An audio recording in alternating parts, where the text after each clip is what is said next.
Nous sommes entrés dans une nouvelle ère, l'ère de la donnée, qui se dit data en anglais. Jamais le monde n'a été autant analysé. Nos mails, nos conversations téléphoniques, nos cartes bancaires et nos objets connectés laissent des traces d'ordre numérique. Et les données s'accumulent. Il aurait été produit plus de 3000 milliards de données en 2013. Depuis 2 ans, on a donc généré plus de données que dans toute l'histoire de l'humanité. Ce monde de données s'appelle le Big Data. Mais que peut-on faire de tous ces renseignements ? Tout d'abord, il faut stocker ces milliards de données disparates représentées ici par des icônes. Tout commence par la data analyse qui consiste à les ordonner et les trier. C'est cette analyse qui permet la création d'applications. Ces applications sont de différentes catégories. Tout d'abord, il peut simplement s'agir d'un meilleur accès aux données pour créer par exemple de nouveaux annuaires. Il peut aussi s'agir d'une synthèse de données qui pourront permettre la création de sites statistiques. Plus ambitieux, sur la base de comportements passés, l'analyse de certaines données peut prédire des comportements à venir, comme des catastrophes naturelles telles des inondations, des crises comme le manque de pétrole ou des conflits armés. C'est ce qu'on appelle la prédiction. Comment le Big Data peut-il nous aider au quotidien ? Comment les applications créées sur la base de ces banques de données peuvent avoir une incidence sur notre vie de tous les jours ? Premier exemple, avec la SNCF, qui a ouvert l'accès à toutes ces données qu'elle n'avait jamais rendues publiques auparavant, comme la composition des trains et en particulier leur fréquentation. Elle a organisé un concours le temps d'un week-end. Le but, mettre en concurrence des informaticiens de génie afin de créer l'application la plus utile pour les usagers au quotidien. Randindy peut rouler des mécaniques parce qu'il a gagné le concours et il nous explique comment. C'est un concours exactement comme dans les films en fait, c'est-à-dire on est là, on est 50, on est en train de coder tout le week-end, on dort pas, on est crevé, on a les cernes, on est blanc, et à la fin en fait on pond un nouveau produit sortant de nulle part. Et ça c'est hyper intéressant parce qu'en fait la créativité que les gens peuvent déployer en 2 jours quand ils sont intéressés par le problème auquel ils sont en train de s'atteler, c'est juste magnifique à voir. Randindy a créé l'application Tranquillien qui remporte déjà un grand succès. Son invention permet aux usagers des trains de banlieue parisienne de trouver une place assise dans un wagon. En rentrant l'horaire d'un train, il est possible d'en visualiser la prédiction de remplissage. Les wagons les moins bondés sont représentés par des petits points verts. Évidemment, aux heures de pointe, c'est plein, aux heures creuses, c'est vide. Mais ce qui est assez subtil, c'est qu'entre 2 trains à 10 minutes d'écart, parfois, ça peut faire la différence entre trouver une place pour s'asseoir ou pas. Avec ces datas-là, on a donc décidé finalement d'essayer d'apporter plus de confort aux voyageurs. Et ça, c'est une notion qui est quand même assez intéressante parce que de proposer du confort à un voyageur, c'était autrefois le luxe des fabricants de voitures. Et de pouvoir aujourd'hui dire qu'un transporteur public puisse aussi faire une promesse de confort, c'est quand même quelque chose d'assez, je dirais pas révolutionnaire, mais en tout cas innovant.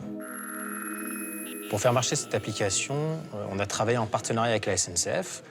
Donc, en plus des données de transport ouvertes, qui sont en fait tous les horaires auxquels les trains passent dans les différentes gares du réseau transilien, on a aussi ajouté les données de comptage que la SNCF nous a fournies, ainsi que l'information sur le matériel roulant. Donc l'idée était de savoir, à un moment donné, quel était le train qui passait, combien y avait-il de places assises, et combien y avait-il de personnes qu'on observait à cette époque-là.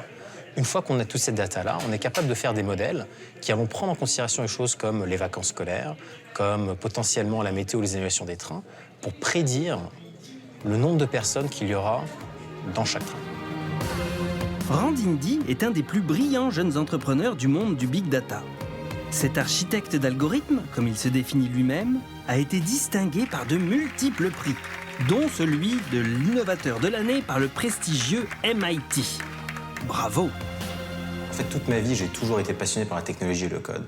À 10 ans, ma mère m'a mis un livre d'informatique dans les mains en me disant « Tiens, apprends à coder, ça sera sûrement utile plus tard ». À 14 ans, avec un copain, on a monté un réseau social qui était d'ailleurs le premier en France. C'était en 99. Pour donner un ordre d'idée, 99, c'était 5 ans avant Facebook. Donc ce que j'ai fait après, c'est que j'ai monté une agence de développement web pendant que j'étais donc au lycée, qui a assez bien marché, qui m'a permis un petit peu de m'acheter un peu des trucs un peu sympas quand j'étais gamin. Mais là où vraiment les choses ont changé, c'est quand j'ai fini de passer mon bac ici, que je suis parti en fait en Angleterre pour étudier l'informatique à UCL. Et là, en fait, je me suis intéressé à l'intelligence artificielle. Et ça, c'était vraiment intéressant, parce que pour la première fois, je comprenais vraiment à quel point les ordinateurs, quand ils étaient couplés avec de la donnée, étaient capables potentiellement de prédire ce qui allait se passer. Prédire, c'est le maître mot de Randindi qui a construit tout son travail sur la base de cette réflexion. Mais quelle est la recette pour établir des modèles prédictifs comme l'application Tranquillien ? Pour nous, il y a 3 étapes clés dans ce qu'on fait. La première étape, c'est la collecte de la data. C'est-à-dire comment est-ce qu'on va récupérer la donnée, la nettoyer et la mettre en fait dans une forme qui va nous permettre après de la travailler et de l'exploiter. Donc si on veut regarder par exemple à quoi ça peut ressembler, ici on voit donc typiquement à quoi ressemble le plan de transport d'SNCF tel que eux ils nous l'ouvrent.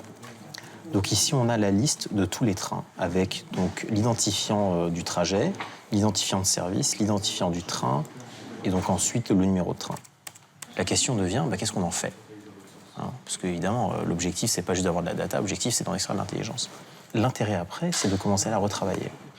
Pour retravailler ces datas, les informaticiens créent et utilisent des algorithmes. Les algorithmes sont des suites d'opérations ou d'instructions permettant de résoudre un problème. Grâce aux algorithmes, on peut à souhait ordonner ou filtrer les données. On peut aussi établir des calculs statistiques ou encore regrouper ces données par affinité. Ce qui fait la différence, c'est la pertinence et l'originalité de ces algorithmes. Ce qu'on fait, en fait partie d'une catégorie d'algorithmes qui s'appelle du machine learning. C'est une forme d'intelligence artificielle qui est capable, à partir de données qu'on lui a présentées, de dériver des règles statistiques et donc de faire des prédictions. Une fois qu'on a récupéré cette donnée, qu'on l'a processée, qu'on l'a analysée et qu'on a fait tourner donc, nos algorithmes de machine learning, on les rend accessibles à travers ce qui s'appelle des API, c'est-à-dire des morceaux de code qui vont permettre à des produits directement d'accéder à la prédiction. La prédiction est donc à portée de nos téléphones et de nos ordinateurs portables. Des applications reliées à de puissants moteurs de calcul pourraient prédire et faciliter notre quotidien. Après avoir travaillé sur le projet avec la SNCF et le transport public, on s'est dit, finalement, est-ce qu'on ne peut pas utiliser le même genre de méthodo pour l'étendre en fait à tout ce qu'on fait dans notre journée? Est-ce qu'on est capable, en d'autres termes, de créer une application ou un produit qui serait en fait littéralement un compagnon de la vie des gens? Cette appli qu'on a créée, elle va analyser mon contexte. Donc là, elle détecte que je suis dans un café, que dans mon calendrier, juste après, j'ai un rendez-vous avec Michael, qui est un de mes cofondateurs, et que d'habitude, quand je vais à mes rendez-vous, je prends ou bien un taxi ou bien le métro. Et donc là, par exemple, elle me dit « Rendez-vous avec Michael dans une demi-heure. Si tu veux prendre un Uber, un taxi, clique ici et automatiquement, ça me le book. » Et je n'ai rien eu besoin de faire. Et en fait, la véritable beauté de ce genre d'approche, plutôt que de proposer un service, on essaie en fait de proposer littéralement un cerveau de poche qui va comprendre et rendre toutes les autres applications et objets connectés de l'individu capables de s'adapter à son mode de vie. Donc en fait, il faut le voir littéralement comme un point d'entrée qui, au fur et à mesure du temps, s'améliore et est capable de comprendre et d'anticiper ce qu'on cherche à faire pour automatiquement nous montrer la bonne information au bon moment. Mais pour fonctionner, cette application doit pouvoir accéder à notre localisation, notre agenda, nos habitudes de vie, qui sont autant de données personnelles et privées. Si ces données sont accessibles à Randindi, elles le sont à tous. Elles peuvent donc être exploitées à des fins commerciales et permettre de surveiller les consommateurs à leur insu. La protection des données privées, justement, c'est le combat de Philippe Pucheral, chercheur et enseignant à l'INRIA, l'Institut national de recherche en informatique et en automatique. Alors typiquement, sur les sites web sur lesquels je me connecte, en fait, chaque site va récupérer un fragment de l'information, et donc un fragment de mon profil. Et maintenant, tout l'enjeu pour un certain nombre de sociétés, c'est d'être capable de croiser ces différents fragments pour reconstruire un profil de plus en plus complet. Et plus le profil sera complet, plus il aura de valeur, inévitablement. Et il y a certaines sociétés, en fait, qui construisent leur modèle économique sur la vente de profils extrêmement complets. Donc en voilà un, par exemple. Si je suis un employeur et que je veux connaître des informations détaillées sur certains de mes employés, il suffit que je fasse une recherche par prénom et nom. Donc ça, c'est un site qui ne marche, je le précise quand même, uniquement aux États-Unis pour l'instant. Et donc là, typiquement, pour cette somme modique de $50, je vais pouvoir avoir des informations sur les propriétés immobilières de la personne. Je vais avoir des informations aussi sur le fait que la personne a été ou non condamnée. Donc là, en l'occurrence, sur ce rapport, eh bien, cette personne a été condamnée une fois pour bagarre et une fois pour usage de substances illicites. Je peux savoir également la liste de toutes ses adresses passées, si elle a été mariée et si elle a été divorcée, et si oui, à quelle date, avec qui, etc., etc. Et le site indique que cette information est construite en croisant des informations qui sont disponibles sur des milliers de sites. Mais les objets connectés que nous utilisons au quotidien ne sont pas les seuls à renseigner les entreprises sur nos habitudes. Un compteur électrique de dernière génération peut également servir d'espion. Voilà par exemple une trame de consommation électrique. Et ce qu'il faut savoir, c'est que chaque équipement électrique qui va être utilisé dans la maison a une signature électrique extrêmement précise. J'ai un réfrigérateur qui fonctionne de telle heure à telle heure, une bouilloire, un toaster. Des chercheurs allemands ont pris possession en fait, d'un compteur électrique intelligent et en analysant le flux sortant de ce compteur électrique, ils ont réussi à analyser jusqu'à la chaîne de télévision que des individus étaient en train de regarder à un instant précis. Et il faut voir que chaque écran de télévision a également une signature numérique et que cette signature va varier en fonction du type d'image qui est affichée, notamment de sa luminosité. Donc il suffit de maintenir une base de données de l'ensemble des chaînes de télé qui sont actives à un instant donné et de faire une comparaison entre ces différents profils pour pouvoir identifier la chaîne. Pour éviter cette intrusion dans notre intimité, Philippe Pucheral propose que chaque individu garde ses propres données et ne les mette à disposition que s'il le décide.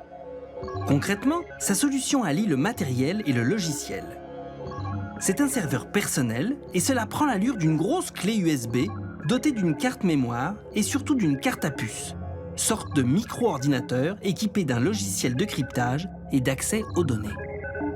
À partir du moment où cet équipement est intégré dans un tableau électrique, je pourrais tout à fait donner l'autorisation à mon fournisseur d'énergie de visualiser non pas les données élémentaires qui sont extrêmement intrusives, mais de visualiser uniquement le résultat d'un calcul.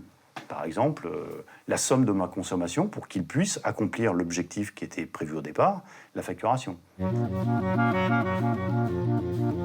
Évidemment, pour un individu, être capable de bien protéger sa vie privée, ça va être extrêmement compliqué, hormis si la protection de la vie privée est intégrée directement dans le système ou dans les applications. C'est ce qu'on appelle le privacy by design. Ça veut dire que lorsqu'on développe une nouvelle application, cette application directement elle-même, dès sa conception, doit intégrer la possibilité pour l'individu de mieux protéger sa vie privée. Si on le fait a posteriori, c'est quasiment impossible pour un individu. Les données privées font l'objet d'une réelle convoitise. Le Forum économique mondial considère d'ailleurs qu'il s'agit du pétrole du XXIe siècle. Enjeu de liberté, enjeu économique, les données sont au centre du débat.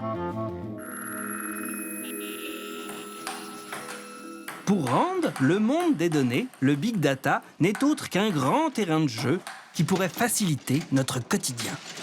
Je pense que les gens ne comprennent pas, ne savent pas ce qui est possible aujourd'hui. Et c'est important pour nous de communiquer sur notre vision et sur ce qu'on est capable de faire pour que les gens commencent aussi à y réfléchir et à imaginer à quoi ressemblerait leur monde plus tard. Ce qu'on veut, c'est que la technologie soit intégrée dans notre quotidien, dans nous-mêmes, et qu'elle soit au service de ce qu'on cherche à faire. C'est une forme de transhumanisme d'une certaine façon, parce qu'on permet d'augmenter les capacités des individus à travers la technologie. Mais ce n'est pas le but en soi. Le but reste et restera toujours d'améliorer la qualité de vie des gens. Et si un jour on arrive à faire ça, on sera capable de débarrasser les hommes de toutes les contraintes et toutes les frustrations qu'ils ont au quotidien pour les laisser se concentrer sur les choses qu'ils savent faire le mieux, être créatifs. Sur arte.tv/futurmag, c'est aussi des big contenus sur le big data. Retrouvez une interview exceptionnelle de Kira Radinsky, une chercheuse israélienne. Cet oracle de l'Internet nous raconte ce que le big data permet de prédire du futur.